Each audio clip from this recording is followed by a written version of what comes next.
maka dapat kedua pahala khusus di minggu depan. 2 pahala. Jadi kalau minggu depannya lagi, dapat lagi 3 pahala. Ujung-ujungnya, apalagi pun nasi bilang sapu, teh mau ini yang akan jadi naungan.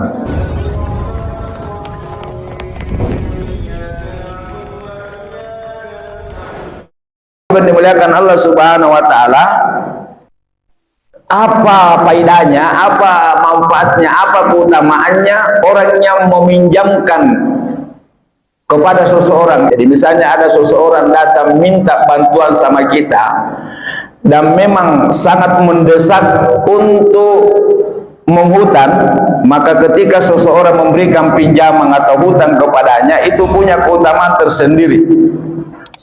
Di dalam salah satu hadis dikatakan,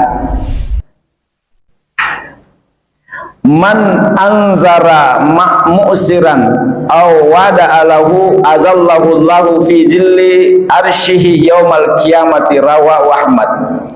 Siapa saja yang memberi penangguhan kepada orang yang kesulitan membayar hutang atau membebaskannya, maka orang itu akan mendapatkan naungan nanti di hari kemudian dari Allah Subhanahu wa taala.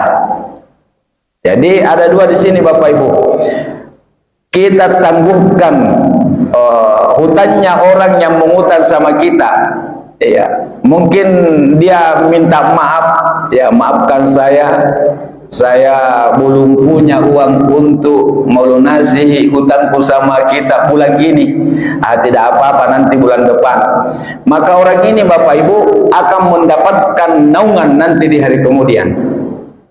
Akan mendapatkan naungan nanti di hari kemudian, khususnya di padang mahsyar yang ketika matahari tinggal 1 jengkal. Apatah lagi kalau dia bebaskan hutangnya. Ya, tapi jangan tongki kalau misalnya 100 juta, kecuali kalau 100.000. Tergantung kita. Misalnya ada orang mau ngutang sama kita, apalagi saudara tadi misalnya 500.000, jangan dipinjami. Kalau cuma 100.000 dan memang sangat dibutuhkan. Kalau misalnya dia mengutang, ya mengutang, dan memang hal-hal yang sangat mendesak, mungkin anaknya bisa keluar dari pesantren atau dikeluarkan dari sekolahnya, kalau dia tidak bayar itu penting, maka orang ketika menolong, ya ini ambil saja, jangan mau hutangi, maka orang ini insya Allah akan mendapatkan naungan nanti di hari kemudian.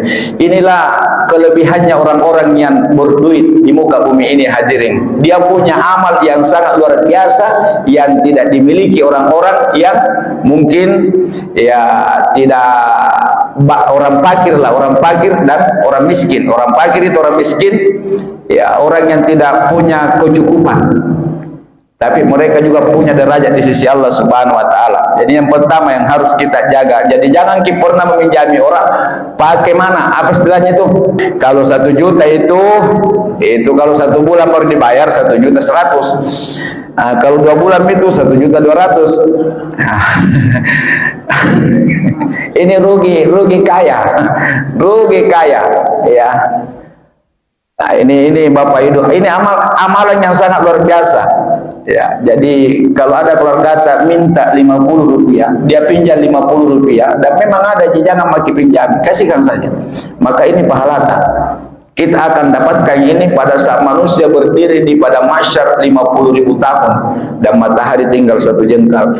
Maka uang-uang yang pernah kita berikan sama orang, ya dalam bentuk pinjaman, tetapi kita bebaskan, akan menjadi naungan. Ya, tapi kan berpikir-pikir tong gitu, ada tong itu orang mengerti kalau mau meminjam, mana kita tidur natayan jaki, biar kita tidur nah tunggu jaki, tapi giliran mau ditagi, nah ganti nomornya. Nah, ini yang pertama, keuntungan, kemuliaan orang yang meminjamkan kepada saudaranya, apalagi menangguhkannya. Kemudian yang kedua, orang yang melunasi hutang orang lain. Aisa min abdi muslim yaqdi an ahihi dainahu illa fakkallahu rihanahu yaumal qiyamah. tidaklah seorang hamba